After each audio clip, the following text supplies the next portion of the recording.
But to be honest, as a affiliate owner, it makes me a bit sad. Hey there, guys, and welcome to this episode of VIVE Group podcast with myself, head dictator of VIVE Group, Tye and jack of all languages, master of none, Wykie Etzebeth. How you doing, buddy? Good, man. I thought you were going to say the head dick at VIVE Group. Oh, dude, Dictator, sorry. Yeah, you are a dictator. I'm not that harsh. I wouldn't say that. I'm just going to pick on your inability to speak. Yeah. Something that you can't help. I've never had anyone else complain about my language skills but you, so What? maybe it's you. Maybe it's your ears. Maybe it's my ears. All right, let's jump into it because we've got a lot to talk about today.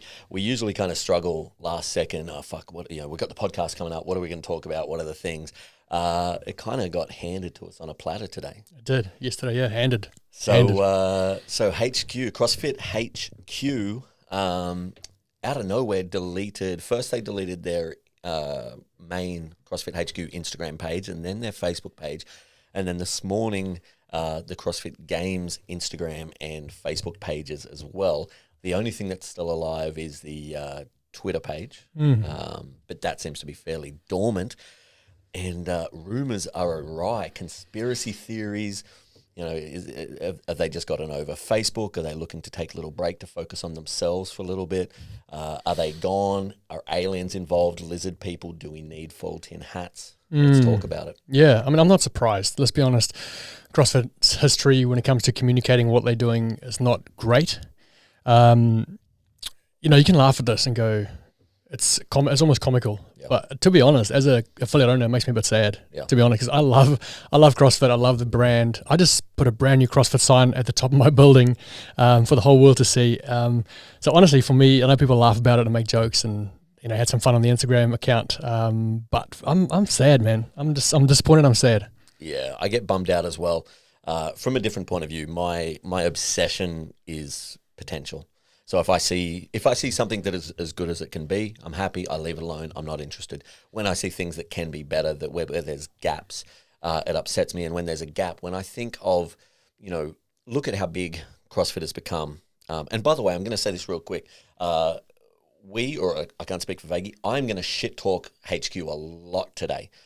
It's not because I don't like them or I do like them. I have a completely neutral feeling towards them. That's my job. That's why I don't have any relationship with them, or also because they never reached out, to be fair, but mainly because I want to be impartial. So when they do good things, I'm the first person to jump up and down and say, hey, good work. When they do stupid shit like this, it's my job to report and give my opinion. So let the hate begin. So when I see what CrossFit has become over the last, 10, 12 years, it's amazing. 15,000 boxes on pretty much every content. It's unheard of for a fitness brand to grow this big, this fast, with this much depth, I think. But what could it have been if it was led competently? That's what upsets me. That's where I go like, yeah, cool, okay, it's grown big and hopefully it has a future, but what could it have been if someone who had a clue was driving it? And I'm not just taking shots at Greg Glassman. I'm taking shots at the whole of HQ. Great people, great intentions, but the way they execute on these things is poor, is very poor. I find it hard to believe that the people that are at HQ are incompetent and don't think about these things. My feeling towards it is Greg Glassman, he doesn't value the things that, say, a guy in marketing or, social media headquarters at HQ, value or care about. And so I just think, like, even if you're a competent human being and you know that that's not the right way to do things, if the big guy, the boss, who pays your bills says, look, delete the accounts, you're deleting the account. So I find it really hard to believe that there's just a team of incompetence. Like, I don't know, I wonder if it's just, he had no trouble just cutting the games, I just feel like he hasn't got the... he doesn't romanticize or place the same value on things that perhaps we do, or even as staff. This is a theory. I just wonder whether, his word stands, and so it makes the whole team looks bad. But I don't know. Yeah, I think that's the best outcome we can hope for is that and when I say competence, I'm talking in a business sense. I'm talking in an organizational sense, and very much in a big picture sense. Let me just check those levels. That's super quiet. Is that better? So yeah, I feel like it's the same. I feel like hopefully it's Glassman's walked in and said, fuck this, social isn't who we're about. That's not what we're about. We're not a media company anymore, because they've been a media company essentially. That's been their primary kind of thing for a long time. That's what drove them. For a long time there, they were the largest independent media company in Southern California. It's a big deal. And all I can imagine is that he's walked in in the last kind of 48 hours and gone, you know what, that's not who we are. Boom, get rid of it. And everybody else is just, like you said, that's what the boss said. The problem with that is, I think HQ treats themselves like a privately held company, which technically they are, but conceptually they're not. They have shareholders. The shareholders are the 15,000 boxes around the world. Man, my messages, the comments feeds on everything that we're posting up, there's so many people right now, an insane amount of people right now going, well, what are we paying for? Why am I giving HQ all of this money every day? Especially if you're outside of the US, somewhere like Mexico, South Africa, the Philippines, Brazil, which all have very big CrossFit communities, but also, $5,000, that's a lot of rand, that's a lot of pesos. Yeah. And yeah, I just feel like you can't go out there and feel like I'm the boss. What I say goes, without considering your shareholders, without considering the people who have invested, not just money and time, but their lives in the methodology. I feel like changes like this, when they're done like this, same thing with the games announcements and that kind of stuff, I think it's disrespectful to box owners. Yeah, I agree. And I mean, you don't have to delete your accounts to change direction. If you go, hey, we're not a media company anymore, then change the description and your bio to, we're about health, not about media. I don't know if you have to delete your accounts. And if you are going to delete your accounts, then surely there's going to be new accounts made up. Like I can't imagine CrossFit not having an Instagram account or a Facebook account. But if you are going to kind of refresh and do something different, have those things ready. First of all, communicate it, like you said, but also have all the things ready to go delete and launch, and just launch the new thing straight away. But it's been down, nothing's been said, and it's just odd. I don't understand why the game, I can kind of understand why the CrossFit, if the reason is we're not a media company anymore, I can understand why the CrossFit sites might have been taken down, but the games, I don't understand why. I mean, we're in full swing of the sanctional events and qualifyings and whatnot, so it's pretty odd for the game site, which is, it's pretty clear what it is. It's the CrossFit Games. It's about athletes. I don't think there's any change to be made there. So I don't know why that's been deleted. It's strange. Yeah, and one thing I want to make clear, because there's a lot of conjecture around this, is what if we're talking shit about HQ and they have nothing to do with it? And again, anything I mentioned about HQ is second or third hand sources. So don't hold me over a fight to it. But Chris Cooper from Two Brain Business put out an article. He has a lot more connections at HQ. And in his article, he says that he reached out to someone at HQ and they said it was done by HQ. It was done on purpose. It is part of a new direction. They didn't define what that direction was or why they did it or what the plan is or anything like that.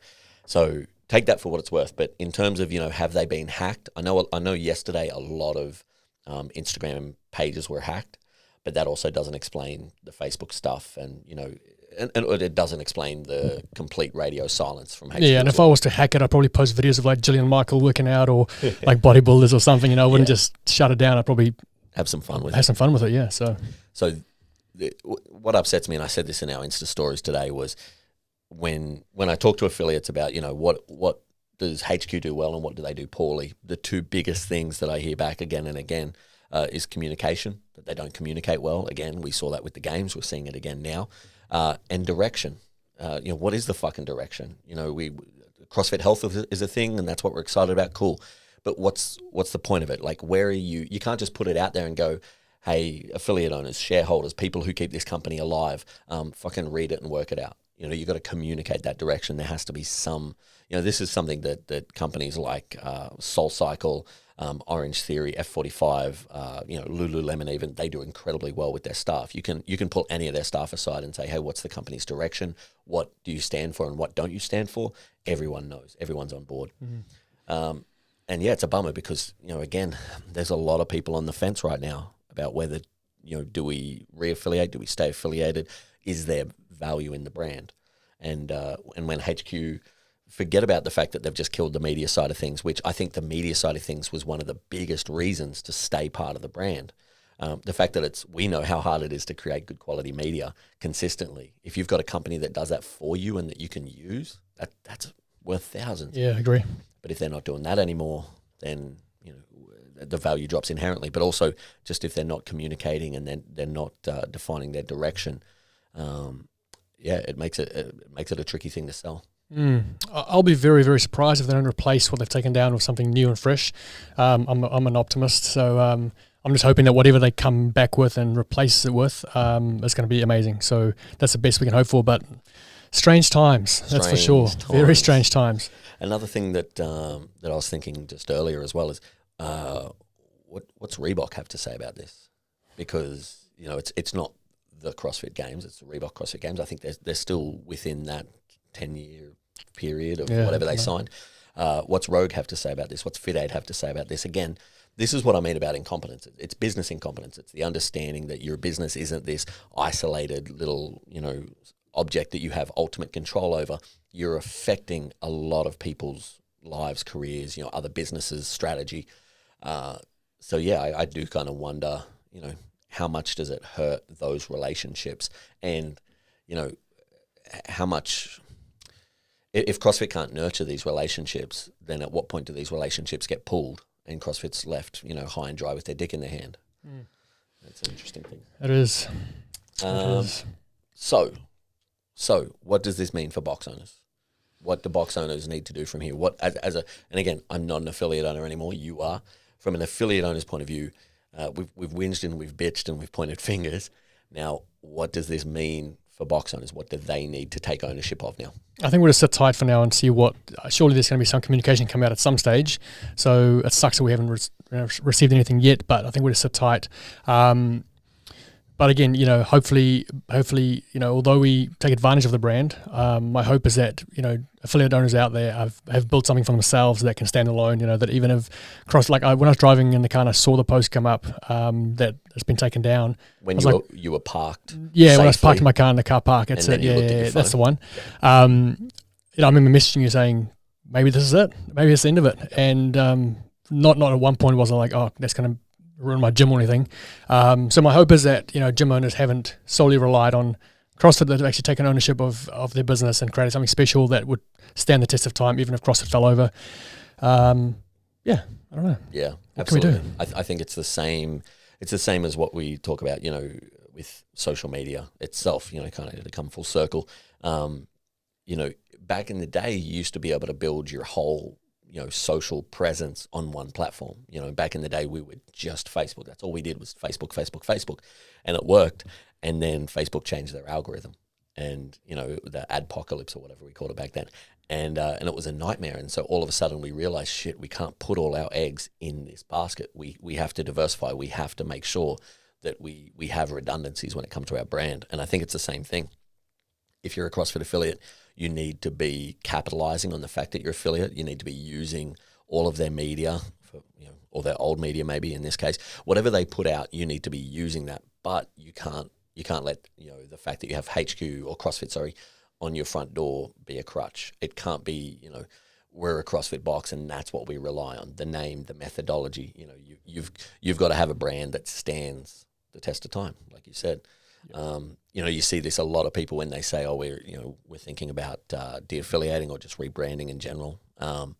They point to Kalipa and NC Fitness, and they say, "Oh, well, he did it. If it's good enough for him." But what they forget is he had a brand that was strong enough to do that. He had a brand that wouldn't have mattered what was on the front door. It was going to survive. It was going to thrive. Yep. And so I think box owners who are listening, you've really got to look at your brand. You've got to say, okay. If tomorrow, and we all hope that this doesn't happen, and I don't think it's going to happen. I think it's very unlikely that CrossFit disappears, that this is some signal of the end. But if it did, click your fingers and it's gone. Who are you? What do you stand for? Do you have your own culture, or are you riding on CrossFit's culture? Do you have your own ethos and what you stand for and what you won't stand for, or are you still just parroting the old CrossFit sayings from 10 years ago? Yeah, I think also, I would like to think that the strength of CrossFit is deeper than the social media, and that if the local box is actually what CrossFit's about, and that's the health of the business, then you wouldn't have to look at these external factors. But I don't think that as a local box owner, I've necessarily received the support, or I don't have the connection with HQ.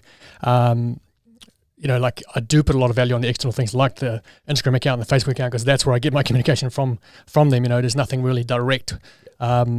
So yeah, I mean, if they're going to take away those things, then at least drop the price of the affiliation or something if it's going to be no value for me as an affiliate owner, because I still believe in the brand and the methodology, but yeah, it's starting to get really hard to justify. Yeah. Well, that was going to be my next kind of thought is, you pay for a service, I give you money, you give me stuff, you give me some sort of benefit, and there's no doubt that the media side of things was part of that benefit. Does this mean that box owners now en masse, I don't think HQ would ever be the one to kind of, do the right thing and go out and say, hey, we're going to drop affiliation fees. I don't think they'll be the ones to instigate it. But, a box owner's in a position now to, again, after we work out what the fuck is going on, not today, don't run out and go, there's no fucking Instagram, give me my money back. But a box owner's, in a position to say, hey, we're paying for a certain service.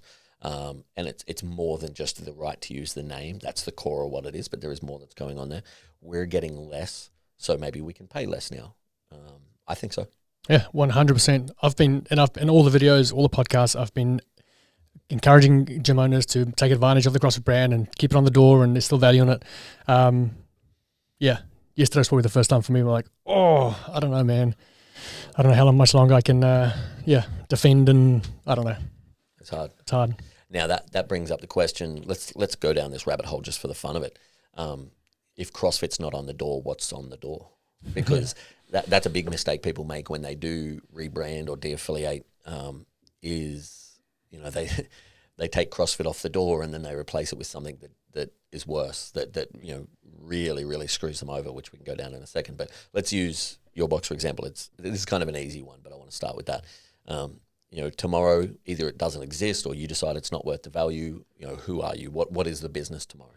Well, hopefully your name isn't just the area code or the area, because if you take CrossFit off, what's left? Just Johannesburg, or I don't know, so hopefully you've been smart in that sense. I think CrossFit actually took away the ability to choose a area as your name a while back, which is good. But so for myself, I mean, from day one, I was intentional about this. I was completely head over heels in love with CrossFit, but also somehow at the age of whatever I was, 22, 23, had the ability to recognize that if it fell over, I needed to make something for myself or create a brand that's going to be standalone. So, a lot of people know our gym is called ANFIT CrossFit, and it's very much known as ANFIT. No one refers to it as ANFIT CrossFit. Everyone just knows it as ANFIT. So we're a CrossFit affiliate, but our brand is ANFIT. And so, so I think hopefully this majority of the gyms out there have thought this through and created something that won't be too hard to stand alone. But but I know there'll be a bunch that will need to make some changes if that was to happen. And that's the thing, you can't get blinded. It's all good to be passionate and to be in love with the modality and the community and the movement of CrossFit. But again, you got to be smart. You can't be blinded by the reality of you don't want to rest. We talk about it with staffing, the three-legged table, right? A lot of people have only just enough staff that if one of them left or got hit by a bus or whatever, they'd be fucked. And it's the same thing with your business. What is your business built upon? And if it's not built upon a whole bunch of stuff, and a big part of that is the name CrossFit or the movement CrossFit, and then CrossFit disappears, well, you're fucked. That third leg is just gone. So there's a lot of right answers. And again, I love the idea of ANFIT. That itself is such a solid brand and such an easy thing to run with, and is very unique in its own kind of thing. I think we've talked about this, but I fucking hated that name when I first heard it. I thought it was the dumbest thing in the world. But I've seen the light, and I do like it. I enjoy it. But so what not to do? Look, there's the two kind of ends of the spectrum that people go to. Number one is fitness, right? So they go from being CrossFit ABC, and then they de-affiliate, or they stay affiliated and they rebrand, which is confusing. And they go with ABC Fitness or Fitness ABC or whatever. That's a terrible idea, because what we do inherently, everyone watching this inherently, we're a premium service provider. The business model, that's the only way we survive. We can't be lumped in with the cheap guy that's charging $12 a week down the road. As soon as you put fitness in your name, well, now as soon as someone sees that and they relate to that branding, they're associating you with every other Muppet with fitness in their name. That might be, some 18-year-old kid who's just got his Cert 3, Cert 4 in fitness and is doing PTs in the park. Right, you're now lumped in with that, and there's a lot of other elements to your branding that can recover from that other than just the name. But fitness is a shitty option. I can just, while you're talking, I can just imagine everyone watching that have the word fitness in their name. Yep. And just, I'm just going to watch Facebook over the next few days to see people. ABC Fitness has changed the name to Built Strong or whatever. Just all these new changes coming in from gyms. No, but it's true. Same with strength and conditioning, like ABC strength conditioning, or it's just there's so many negative connotations. It's such a easy, lazy thing, if you're not good at this stuff, find some, get some help. Get someone to help you with the brand, and find something that's easy to remember, strong, something that's your own, that's not, like you say, not a generic term that anyone can use. 100%. And that's the other end of the spectrum is strength and conditioning, performance. That when we look worldwide, with very few exceptions, the core market, the people that make up the most of members at most boxes are the 25 to 35-year-old females. They don't want to go somewhere that says strength and conditioning. Yeah, sure, what we do is strength and conditioning. Cool. Doesn't mean we have to put that on the front door. And again, we lump ourselves in with every other strength and conditioning gym around. Performance, same thing. Sure, you're focused on performance, but are you really? Is that number one really? If you are going to rebrand, put some effort into it, have a bit of a think about it, and let's go down that rabbit hole. Let's talk about branding a little bit. Yeah, let's talk about name selection, because I know listening to this is going to be a lot of people who don't own boxes who are trying to work out what do we name it, whether it's a CrossFit gym or not. These concepts apply. So number one is keep it short for a bunch of reasons. If it's short, and when I say short, my preference is 4 to 5 letters, whatever your key word is, right? So CrossFit shouldn't be your key word, or fitness or whatever shouldn't be your key word. Whatever your key word is, keep it 4, 5, maybe 6 letters, for a couple of reasons. Number one, it's easier for the human brain to kind of take in. If you imagine you're driving along the road, you see the sign, you're driving at 60 miles an hour or whatever, you just get a flash of it. It's a lot easier for the brain to recognize that pattern and to take in what it is. But also from a branding point of view, as someone who is formerly called Affiliate Solution, I think there's 87 letters between those two words. It's a fucking nightmare to balance. You're an idiot. Yeah, I know. The fun fact for those who don't know, the original name of Affiliate Solution was Atomic Solution, because I don't fucking know why. I have no idea why. I had 24 hours, maybe less, 12 hours to come up with a name, and Atomic Solution seemed like the smartest thing to come up with. So great. So clever. One of my favorite gym brands is Clue, CrossFit Clue. Oh, yeah. Clue? Yeah. Klew. Yeah. If you've never seen CrossFit Clue, look it up. So if you remove CrossFit from that name, Clue itself is just Clue. Yeah, and I mean the branding's beautiful. Like if you drove past and saw that, you'd remember it. I wouldn't even know what their logo is, like what the logo actually represents, but it's so cool. I think it's a K or something, but it's just cool. 2 Ks back to back. There you go. I'll shout out to CrossFit Clue. Awesome people over there. By far, I'm going to give them a quick award that means nothing. By far the best apparel of any CrossFit box I've ever seen. Now, to be fair, from memory, one of the owners, lovely lady, I do forget her name, apologies, but she used to work, I think, with Reebok in their apparel kind of division, and so she does have connections and experience, and she does their graphic design. But literally, it's winter, so they'll do up a design for around their brand, so that their brand mark is kind of a back-to-back K. It looks like a star at first, I guess. Very, very unique, which is something we'll talk about in a second. But they'll do that up with icicles on it and all sorts of stuff, and then that'll become a shirt and shorts and a beanie. And these guys are really, really good at branding. So check them out. CrossFit Klew. Also, just one of the biggest boxes I've ever seen. So huge, incredible box.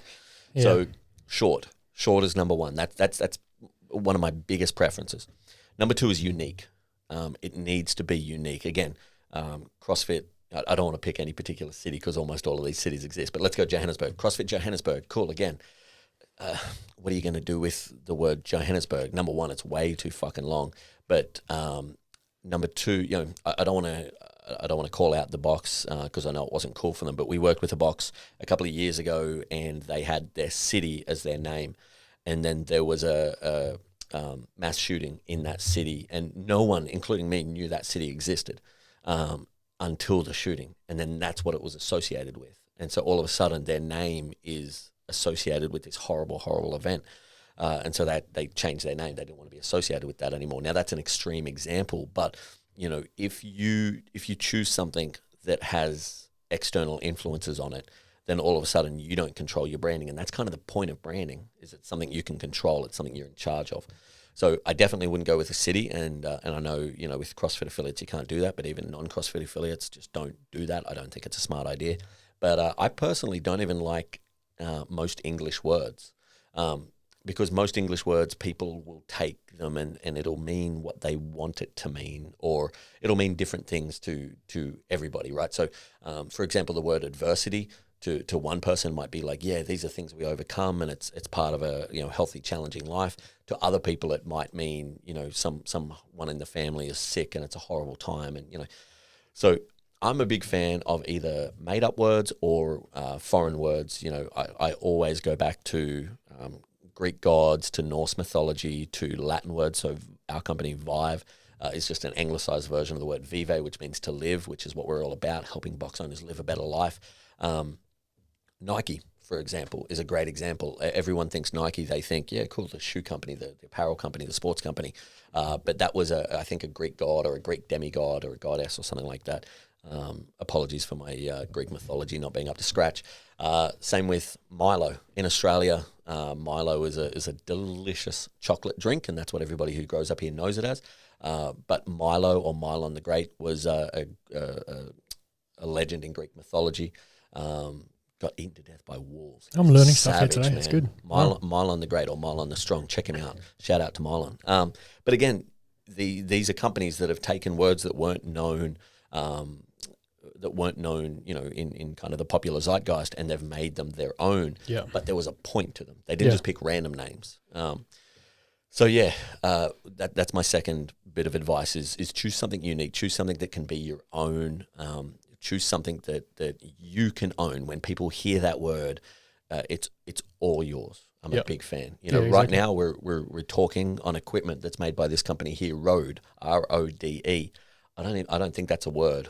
I don't. Not as far as I'm aware. You know, Rode, is it spelt the same as I rode a bicycle? I don't even know. Apparently, I'm an English enthusiast as well. But the point is, within, you know, the technology world, that doesn't mean anything, but they own it. Yeah. You know, they absolutely own it. So. And we're back. All right, to continue on with branding, let's talk about your icon or your mark or whatever you want to call it, right? So again, if we're talking about Nike, we're talking about the swoosh. You need something, again, unique, right? This is going to break a lot of hearts out there listening to it, but crossed barbells with a kettlebell that has a skull on the bottom in the middle of it is not unique, right? Every man and his dog has it. Anything to do with a barbell or a kettlebell or anything directly associative to fitness where it's obvious is probably not going to be unique. You're probably not the first person to think of it. This is where investing in a real graphic designer, not just a graphic designer, but a branding specialist, because someone who knows how to use Photoshop and someone who's a branding expert are two very different things. I've been using Photoshop for, I know, the best part of 15 years. I'm not a branding expert. I absolutely outsource our branding to other people because they know better. So again, Nike swoosh is a great example. CrossFit Clue, KLEW, check them out. I love their brand because I think it's just so simple. That back-to-back K it's not immediately obvious what it is, but it is immediately obvious the brand. Like if I was in an airport tomorrow and, you know, it's probably been a year since I've looked at CrossFit Clue stuff, but if I was in an airport tomorrow and someone just walked past with a small Clue logo on their shirt, I'd recognize it. I subconsciously, my brain would pick it up very easily. And again, that comes down to that pattern recognition. You know, you don't want your brand mark or your icon to be too complicated. You don't want it to have too many moving parts. You don't want it to have too many colors. You want it to be nice and simple. Yeah. Now, on the flip side to that is, I've never been part of a branding exercise where we've tried to rebrand someone's, gym or business, and come to the the final name that we've decided on, and for everyone to be so excited about it, because initially every word, every logo just doesn't look the way you want it to look. It kind of becomes something over time. I think of a gym like Brick CrossFit. The word brick, I'm sure they've got a story behind it, but even if they didn't, it doesn't matter that your gym's called Brick, because the culture there and the way they run their gym and the reputation they have there, it's so awesome that it's such a cool brand now. Yeah. But so I think on the flip side, it's what's behind the brand that really, really matters. So yes, get professionals involved, and I think a designer could make a kettlebell or a barbell look good. I think what you're talking about is just the traditional slap it on there in a real tacky way. But yeah, get professionals involved, and then realize that the brand will become something you love over time. You know, you're not always excited about, you know, fully sold on it, you know, at the end of the exercise, if it makes sense. Yeah. 100%. You know, this is the delineation between the branding and the brand. You know, the branding being, okay, what font are we using? What colors are we using? What spaces are we using? You know, what's the name? How do we lay out the name? All of this stuff. So if you could work with one of these people, you get a branding guidelines document which tells you what you can and can't do and how everything's to be used. That's the branding. The brand is something different, you know, and it starts with the culture. What do we stand for? What will we not stand for? And then how do we communicate that? How do we make sure everyone knows about this? This is something that we've spoken about recently is, you know, we only rebranded from Affiliate Solution to VIVE Group in January this year, you know, which is 5 months ago or something like that. And I don't feel personally that we're doing a good job at communicating the brand. I know what we're about. You know what we're about. People we work with closely one-on-one know what we're about. But I'd hazard a guess that most people who are listening to this don't know what we're about. They know bits and pieces. They know kind of, you know, some hints if they've watched enough video. But one thing that our branding really falls down on is communicating our beliefs and what we stand for and what we won't stand for. And so that's something that I'm working on over the next 6 months, is working with, again, another branding expert, someone who I really, really, really enjoy their work, and they do some good stuff to try and better communicate what we're about. And so and that's the other thing, is branding is never over. You know what I mean? You don't want to be the person that we've both been in the past, where it's, you know, every 6 months you get an itch, you get bored, and, you know, let's rebrand. You don't want to be like that. But at the same time, you don't want to say, oh, our branding is what it is and it'll never evolve. Sure, you want your brand to be as timeless as possible, but you also have to understand that not only with the branding itself, so the visual aspect of it, that needs to evolve, because different things, you know, I don't want to go with trends. I don't want to change every 6 months because, oh, now pastels are more in, or, you know, sans serif fonts are more in. I want it to be as timeless as possible, but how people communicate that is going to change, you know, every couple of years. But more importantly, your brand, who you are, what you do, what you stand for, how you execute on that will change. That should change. If that doesn't change, then, you know, you're stagnant. You know, you're just running the same 2 or 3 year cycle again and again. So don't be afraid to update your brand. Even if you're never going to rebrand, don't be afraid to say, you know what, it all comes back to exactly what we're saying here is, does this communicate who we are, what we do, what we stand for, and what we don't stand for? And if not, how do we improve that? Totally. It's a hard one as well. I remember being at CrossFit gymnastics course, and Dusty Highland from Dogtown CrossFit was there taking it. And I remember him making a comment saying one of his favorite things about being a CrossFit affiliate owner or a gym owner is that he could do whatever he wanted with the merchandise and the branding. And, you know, like, he loves green and he loves, you know, what he's created there. And someone else might not be a fan of it, but he loves it, you know. And I was always like, I get what you're saying, and I'm probably the same. Like, I'm very, like, I create something that I like to look at, but you got to, I guess, you know, you got to be self-aware and go, maybe, you know, if you're not someone who's great at, you know, design or fashion, or, you know, so you just don't have that eye to have that kind of self-awareness to go, this is not my strength, let's get some help. Or do you go, no, this is my business, I'll do something that I love. And, you know, it's a hard one, because I like to do my things myself. I like to do all my kind of social media stuff, and because I like the look of it, you know. But maybe I've got to ask the question, are other people enjoying what I'm putting out? Right. Yeah. So yeah, absolutely. You and I are both in that dangerous middle zone where we know just enough to do damage. You know, we know just enough about designing and whatever to, I can do it myself. Doesn't mean I should, you know. So on that side of things, I think there's a lot of benefit in hiring a professional. I think there's a happy medium, you know. Take example again, what we do, a lot of the stuff that we put out is repetitive. So there's no need for me to be paying a designer a whole bunch of money for that person to be, you know, designing an infographic or a quote image that is almost identical to last week's. It's just the words that change. From that side of things, it can just be a Photoshop file or a Canva template, and I can go in and edit that myself, right? So that's just kind of being smart about where your time is. But the overall communication of the brand, the overall you know, delivery of the message is dictated by someone who knows better, you know. And I think this goes on to kind of something a little bit deeper that you touched on there, which is, again, where I'm at right now, is who gets to dictate the brand. Do we create the brand that we think people want, or do we create the brand that is honest to who we are? And this is something that we've talked about a lot, that I've been fighting with a lot. I think that the recent rebrand of VIVE Group from Affiliate Solution, I honestly created the brand I thought people wanted. It's very graphical. It's I don't want to say fancy, but there's a lot of moving elements to it. It's bright. It's kind of distracting, and I was never super keen on it. You were with me when we were in Iceland with the team, and we got the first review through, and it was very, fuck, okay, cool, whatever. And then the reviews got better after that, but I was just never mad keen on it. I never felt that it was an honest portrayal of who we are, what we do, what we stand for, and what we don't stand for. And so that for me is a big reason why I'm looking at rebranding. And I've talked to, I talked to a box that we both know a couple of weeks ago, and he was in the same position because, originally it was all about CrossFit and that was what they did and that was who they are. And now that's just not really who they are. It's not that they have any bad feelings towards CrossFit, but they've almost grown out of that skin. And so, do they keep the brand CrossFit just because that's, an immediately noticeable trademark? Or do they create a brand that is honest to who they are? And I think I would have said a couple of years ago that, no, create the brand that catches people's eyes. But now I'm the longevity mentality, the fact that we want these companies to be around for, as 10, 20 years, we want them to outlive us and be our legacy. Create a brand that's honest to who you are. 100% agree. I think honesty always works out the best. And even when it comes to something like branding, we just recently moved to a new facility, and we've been in the same building for 8 years. We've had the same slogan for 8 years. It's people first, fitness follows. And I felt like it was time for us to have a bit of a freshen up when it comes to our slogan. So we kept the name the same, but we changed the slogan to love and fitness.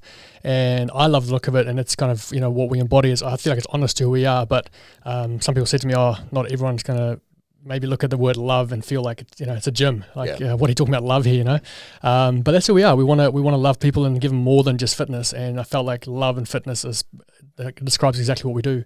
But there was definitely that conflict of is everyone going to look at that and enjoy it and understand it? And it came down to, I don't care. That's honest and true to who we are. And so I went along and slapped it on the wall. Massive. Looks good as well. Looks sexy, man. Not gonna lie to you. I think this is another, we're just going down rabbit hole after rabbit hole here, but that's another really important thing. And we did a podcast a couple of weeks ago with a really good friend of ours, Joachim Oldenbrock.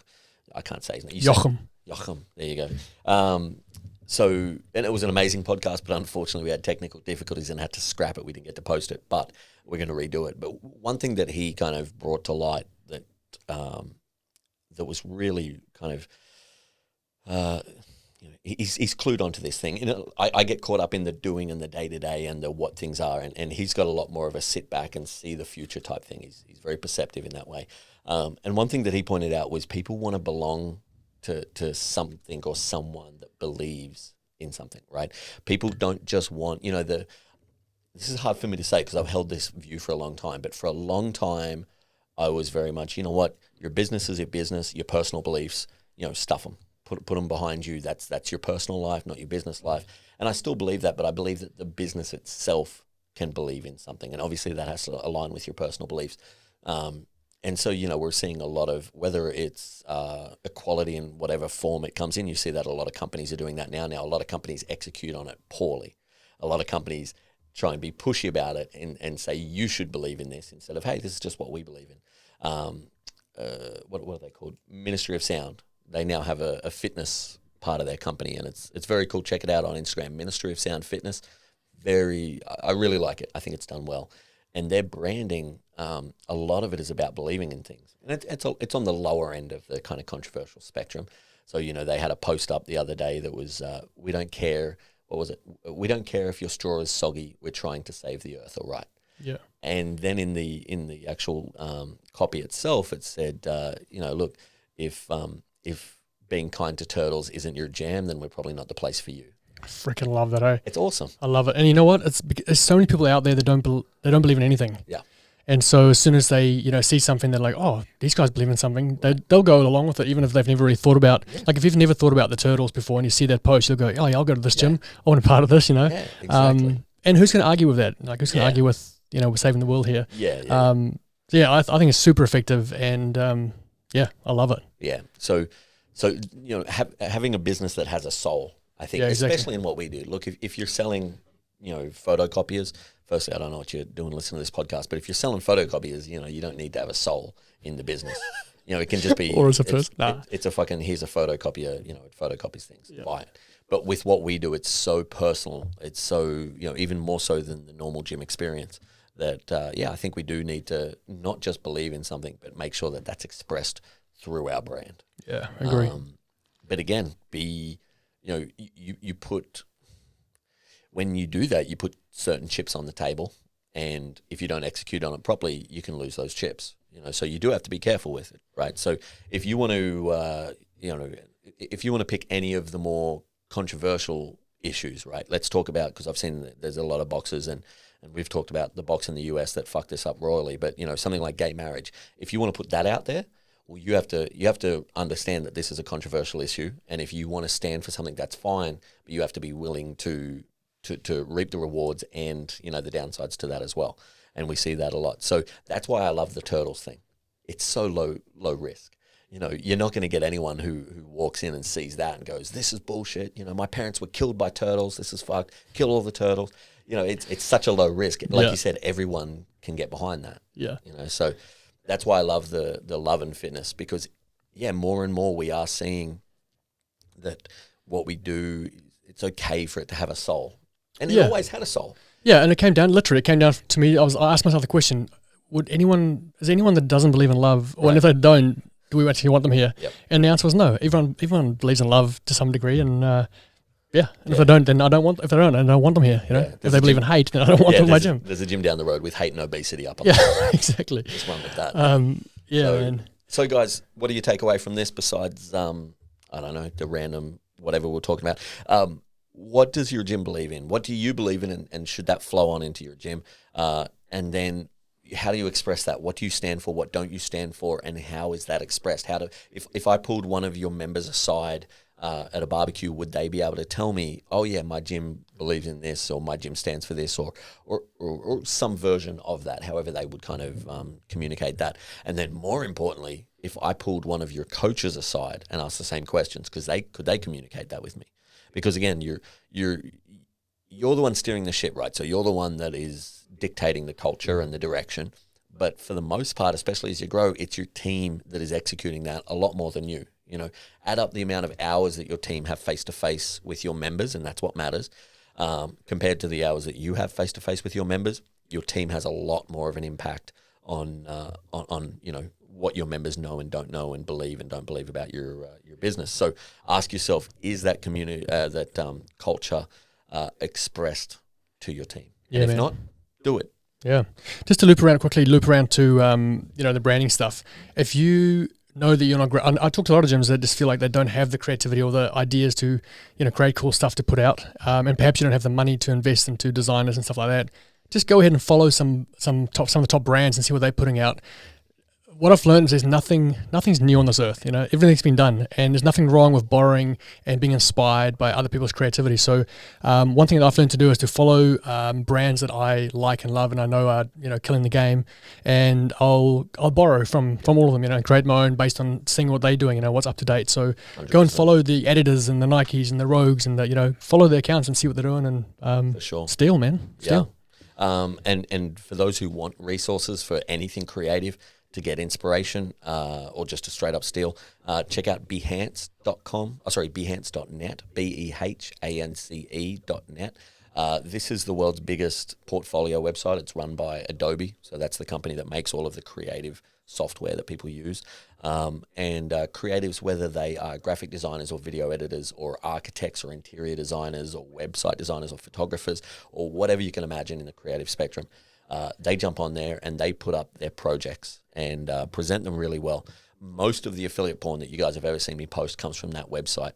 So what I suggest is jump on there, click on the search button, and then on the slight left, depending on, you know, if you're on your phone or whatever, you'll see, I think it's category or something like that. And you'll be able to choose whether you want to just search through graphic design or whether you want to choose interior design if you're looking for affiliate porn type motivation, or if you want to get your photography better for the box, choose photography. Whatever it is, you can find it in there. And then if you want in the search bar, you can put in gym, fitness, CrossFit, whatever terms you want. Hit enter, and you'll be taken down a rabbit hole. Make sure you got nothing important to do for the rest of the day, because I regularly will spend hours on there. But the inspiration is amazing. These are the best of the best designers in the world. And then if you do have someone who maybe is a technician, and someone like myself, I have no artistic talent, no creative talent whatsoever when it comes to that side of things, but I can use the software, I can use the Photoshop and all that stuff. Find the inspiration from there and then pass that on to someone. Maybe you're that someone, and see if they can rip that off, if they can copy, if they can replicate that themselves. But Behance.net is incredibly, incredibly valuable. I love it. So good, man. Awesome. I got one last theory about the CrossFit sites being taken down just Zombies. before we go. Zombies. I think Patrick Vellner and Brett Fikowski, and they've taken it. I think they hacked it. They've realized they can't beat Matt Fraser. Yes. And so the next best thing is to just not see him win ever again. And so they're shutting the whole show down. Right. They're pretty intelligent boys. They so hacked it. Yeah. They hacked it. They were sick of all the redhead and lanky ass jokes. Yeah, just went for that's it. They're all over it. Love it. Just on the redhead thing, and shout out to all the redheads out there. I have to share with this because I realized that not many people know this. This is completely unrelated, but I think that's a good way to end it. That a lot of people don't know the best reference for redheads. The best thing to call them, because there's carrot tops and all that. That's not fucking creative. Strawberry blonde. Strawberry blonde, yeah. That's what my mum told me I was. That's slow.